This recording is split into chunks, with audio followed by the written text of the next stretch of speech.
So, what we're going to do today, we're going to look at a couple of different things, and the first thing is moving on from last week.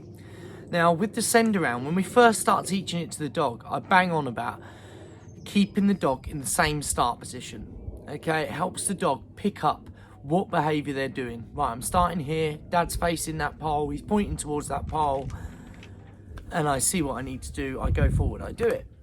Now, as the behaviour becomes better, we want to proof that behaviour by trying to get the dog to do it in different positions.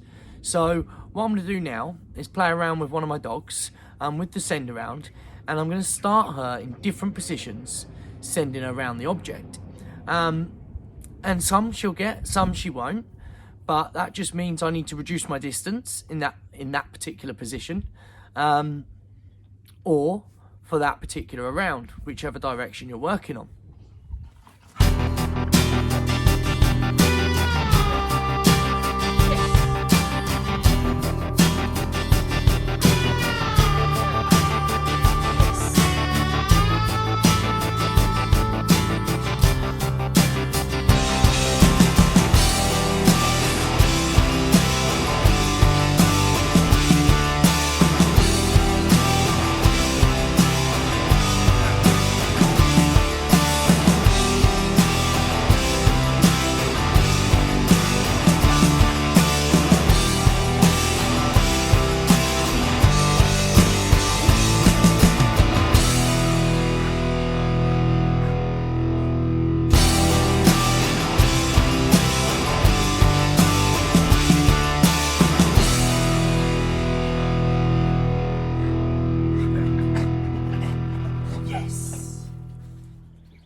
Okay, so that was this week's send around.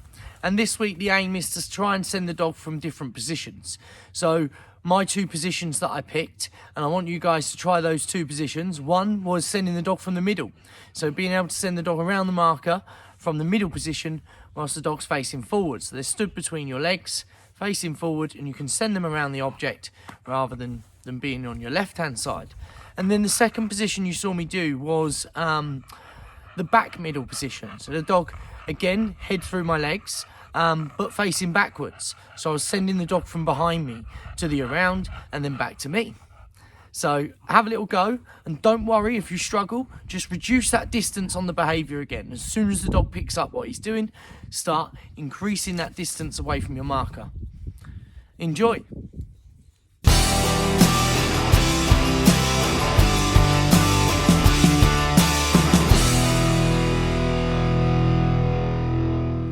Okay, so the next behaviour that we're going to work on today, guys, is a hand touch, but the sustained hand touch.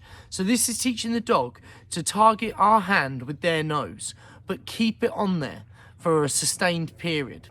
We're going to gradually increase that duration that the dog's nose stays on contact for until we can keep contact for a good 5 to 10 seconds. Now, how are we going to do this? We're going to start off with just a normal hand touch. So we're going to ask the dog to touch, but we're going to reward the dog very close to the hand.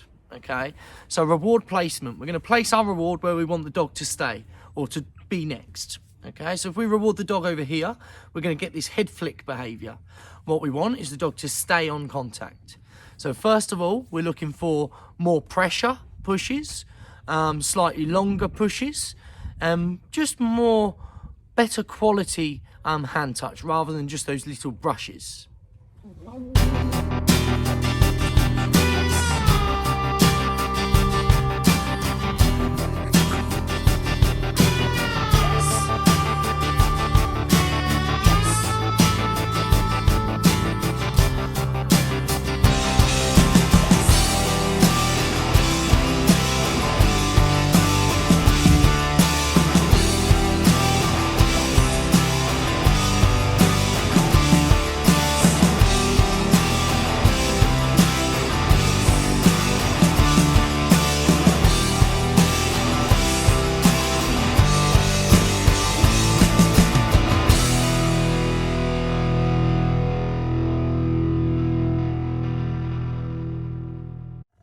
So next, we're getting a little bit more pressure, and what I'm looking to do is to put a bit of movement into my hand. And if the dog follows my hand and then I come to a stop, what happens is they poof. And if they look at me, I'm just going to wait until they recontact and then mark and reward. And gradually, I'm going to look to increase that duration that the dog contacts for.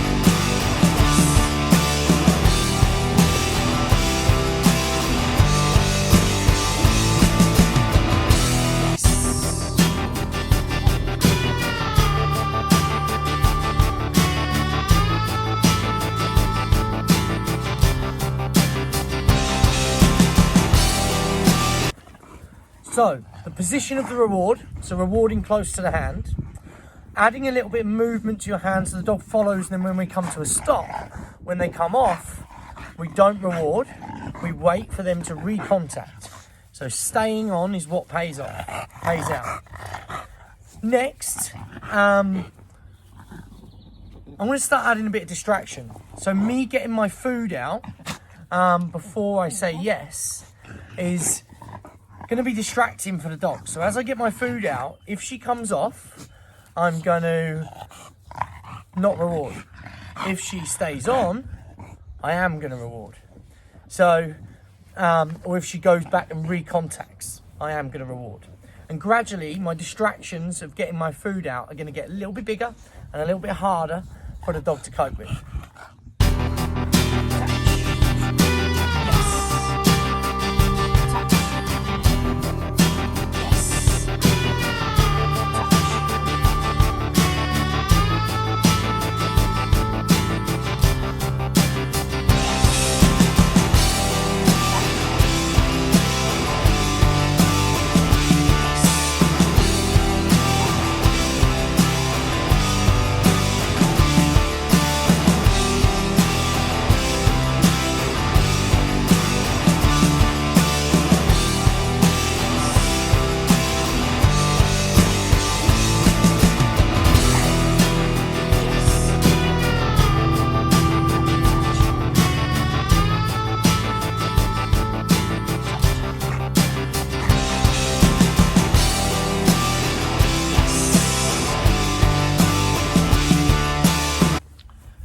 So that there was the hand touch and the sustained hand touch.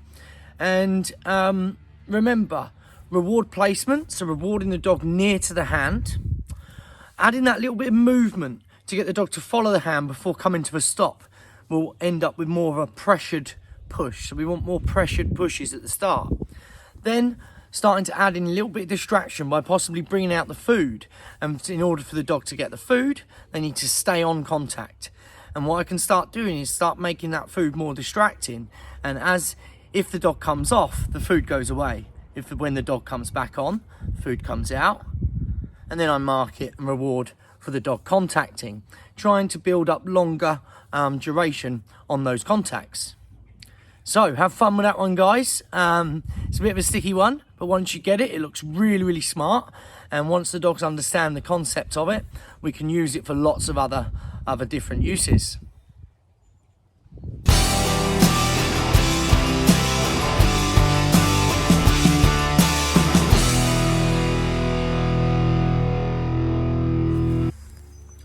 Okay, so our next behaviour for this week is going to be walking backwards. Now, how are we going to teach this one? We want the dog to walk independently backwards in a straight line. And we're going to start this off by having some sort of barrier behind us, like a fence or a wall. And we're going to have the dog facing us. I'm going to place the treat down in the middle of my legs. So the dog has to reach forward to get it. The dog will reach forward to eat the treat. And in order for the dog to see me, he's going to have to back up to look at me, for me to mark it, and then reward again. Okay, and if I keep placing that treat in between my legs, the dog's going to walk backwards and I can mark that behaviour, feed the behaviour, and then place another treat down just to load the dog up. And the dog goes in, pokes his head between my legs, eats the treat. When he backs up, I'm going to mark it and I'm going to reward him. Let's have a look.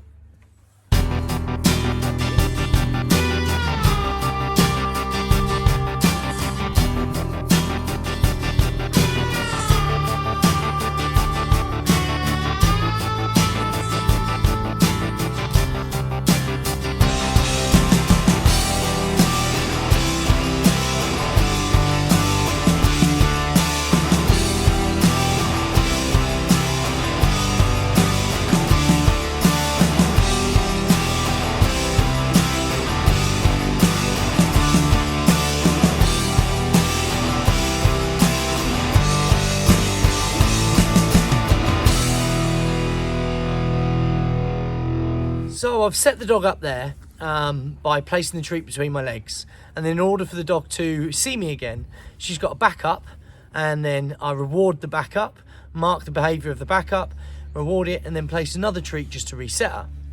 Now what you're going to see me do is gradually edge away from my barrier, so edge away from the fence, so that I can place my treat further back. That means she's going to have to take more steps backwards in order to see me, so I can build up my backwards walking. If the dog comes around the back of my legs and comes out of the position, then I'm just going to reset and possibly be closer to my barrier. But as I progress and the dog gets more confident, I can start taking steps with the dog, so the dog starts taking more steps backwards.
Okay, so that starts off our independent walking backwards, and just build it up gradually. So if you put movement in too early, it could scare the dog.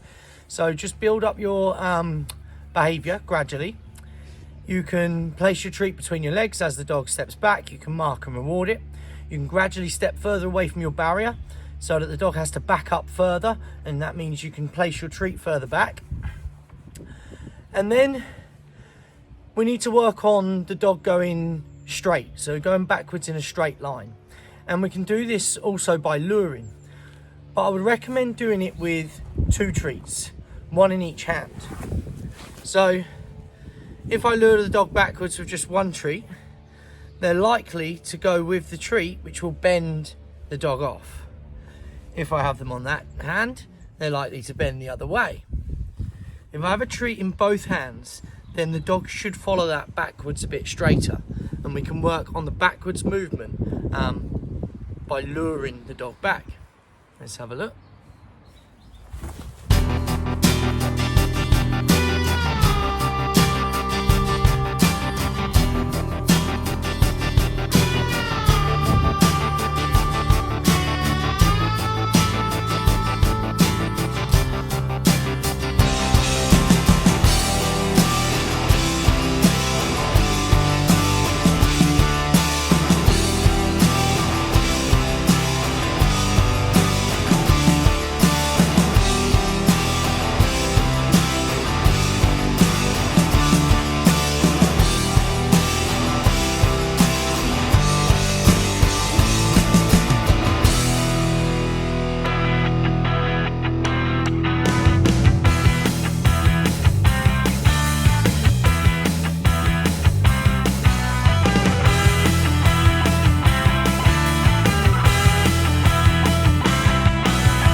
So there's two things I want you to work on with your backwards walking.